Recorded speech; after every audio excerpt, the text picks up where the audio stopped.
প্রত্যেককে 24 ঘন্টা দান করছেন। কয় ঘন্টা? 24 ঘন্টা। রাত্র দিন মিলিয়ে প্রত্যেককে আল্লাহ তাআলা 24 ঘন্টা দান করছেন। একজন ধনীকেও আল্লাহ তাআলা 24 ঘন্টা দিবেন, একজন গরিবকেও আল্লাহ তাআলা 24 ঘন্টা দিবেন, একজন প্রধানমন্ত্রীকেও আল্লাহ তাআলা 24 ঘন্টা দিবেন, একজন রিকশা চালককেও আল্লাহ তাআলা 24 ঘন্টা দিবেন। আল্লাহ প্রত্যেকের প্রতি ইনসাফ করছেন। এমন না কাউকে 20 ঘন্টা, কাউকে 18 ঘন্টা, কাউকে 16 ঘন্টা দিবেন, কাউকে 20 ঘন্টা, অপরকে 18 ঘন্টা, এরকম আল্লাহ তাআলা দেন নাই। আমাদের প্রত্যেককে যে যে স্তরে থাকি সমাজের প্রত্যেককে আল্লাহ তাআলা 24 ঘন্টা দিবেন। কারোর প্রতি আল্লাহ তাআলা বেইনসাফ করে কাউকে 1 ঘন্টা কম দেননি। কিন্তু দিন শেষে দেখা যায় যে এই সময় ব্যবহার করেই প্রত্যেকেই যার যার এক একটা স্থানে সে আছে। কেউ 24 ঘন্টা ব্যবহার করে সে গরিবই থেকে যাচ্ছে, কেউ 24 ঘন্টা ব্যবহার করে কেউ ধনী হয়ে যাচ্ছে। এটা আল্লাহ তাআলার পক্ষ থেকে ফয়সালা। কিন্তু আমাদের মনে রাখতে হবে যে প্রত্যেকটা মানুষের ভবিষ্যৎ কেমন হবে এটা নির্ধারণ করে তার সময়কে সে কেমন ভাবে কাজে লাগাচ্ছে এটার উপর।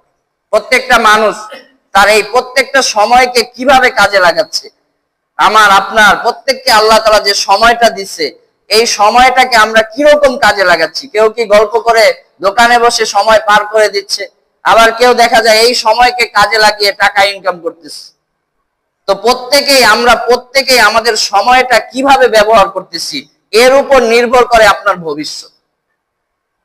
আমরা বলে দিতে পারি যে অমুক ব্যক্তি অনেক পরিশ্রম করতেছে, তার ভবিষ্যৎটা অনেক ভালো হবে, কারণ সে সময়কে কাজে লাগাচ্ছে। এজন্য আমি বোঝাতে চাচ্ছি যে এই প্রত্যেকটা সময়, প্রত্যেকটা মিনিট আমাদের অনেক গুরুত্বপূর্ণ।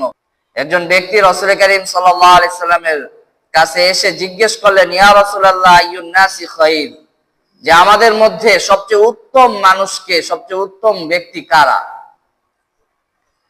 রাসূল করিম সাল্লাল্লাহু আলাইহি সাল্লাম বললেন, মান তালা উমরুহু ওয়া হাসুনা আমালুহু, যে পৃথিবীর মানুষের মধ্যে যত মানুষ আছে তার মধ্যে সবচেয়ে উত্তম ওই ব্যক্তি, মান তালা উমরুহু, সে যে দীর্ঘ হায়াত পেয়েছে, অনেক হায়াত পেয়েছে, লম্বা হায়াত পেয়েছে, ওয়া হাসুনা আমালুহু, এবং তার সে সুন্দর সুন্দর উত্তম আমল করেছে। তাহলে রাসূলের ভাষ্য অনুযায়ী আমাদের মধ্যে সবচেয়ে উত্তম ব্যক্তি কারা? যে মান তালা উমরুহু, আমাদের মধ্যে যারা অনেক হায়াত পায়, অনেক জীবন পায়, হায়াত এবং মৌতের মাঝে এই জীবনটায় অনেক সময় সে পেয়েছে আল্লাহর পক্ষ থেকে, অনেক সময় পেয়ে এই সময়টাকে কাজে লাগিয়েছে। ওয়া হাসুনা আমালুহু, সে উত্তম ভালো ভালো কাজ করছে, আল্লাহর ইবাদত বন্দেগীতে এই সময়টা পার করছে। এই ব্যক্তি হচ্ছেন আমাদের মধ্যে সবচেয়ে উত্তম ব্যক্তি। কে বলছেন? রাসূল করিম সাল্লাল্লাহু আলাইহি সাল্লাম। তো ওই সাহাবী আবার রাসূল করিম সাল্লাল্লাহু আলাইহি সাল্লামকে জিজ্ঞেস করলেন যে, ইয়া রাসূলুল্লাহ, জানলাম যে মানুষের মধ্যে সবচেয়ে উত্তম ব্যক্তি কে, এখন আমার প্রশ্ন হচ্ছে আইয়ুন নাসি শাররুন, মানুষের মধ্যে সবচেয়ে খারাপ এবং নিকৃষ্ট ব্যক্তি কারা? মানুষের মধ্যে সবচেয়ে খারাপ ব্যক্তি কে? রাসূল করিম সাল্লাল্লাহু আলাইহি সাল্লাম বললেন, মান তালা উমরুহু ওয়া সাআ আমালুহু, যাকে আল্লাহ তাআলা দীর্ঘ হায়াতের জিন্দেগি দান করছেন, তার জীবনে অনেক সময় আল্লাহ তাআলা দিয়ে দিবেন, কিন্তু সে বদ আমল করছে। ওয়া সাআ আমালুহু, সে নেক আমল তো করেই নাই, আরো খারাপ আমল দ্বারাতে সে তার আমলনামা ভর্তি করে ফেলেছে, আমলনামা ভরে ফেলেছে। এই ব্যক্তি হচ্ছে মানুষের মধ্যে সবচেয়ে খারাপ এবং নিকৃষ্ট।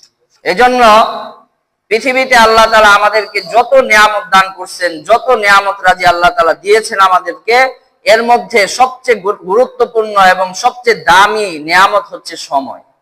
সবচেয়ে দামি নিয়ামত হচ্ছে এই যে আমাদের হায়াতের যে সময়টা আল্লাহ তাআলা দিয়েছেন, এক এক মিনিট করে, এক এক সেকেন্ড করে আমাদের জীবন থেকে যে সময়টা চলে যাচ্ছে, এই সময় হচ্ছে সবচেয়ে গুরুত্বপূর্ণ এবং দামি।